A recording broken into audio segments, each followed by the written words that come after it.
Hello everyone, today I am going to take a session on research methodology. I will be explaining about the research process. So the research process generally starts with the initial observation, that is research question. Once you identify the research question or your area of interest, you can find the lot of previous literatures based on that particular phenomena, and once you come up with any specific research gap, you may easily be able to find different types of dimensions with the help of previous literature reviews.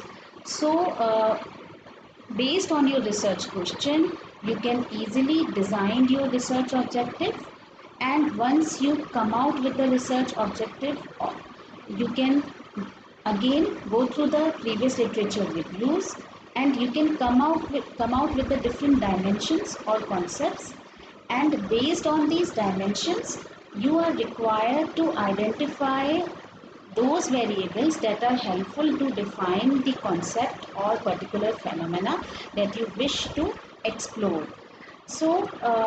You are required, as a researcher, you are required to identify those variables that are helpful to measure that particular phenomena.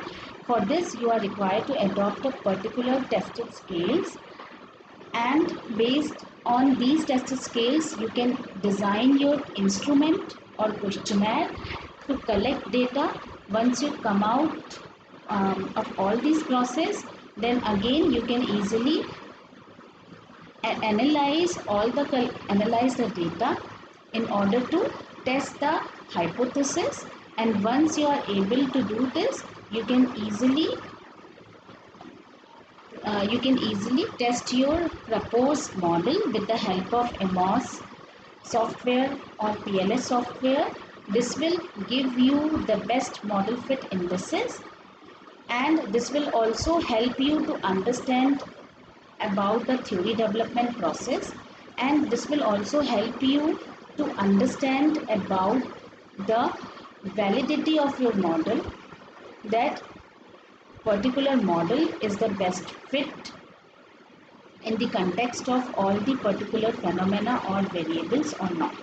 So it is one of the most important part of the research methodology process. Hope you understood the concept. Thank you so much.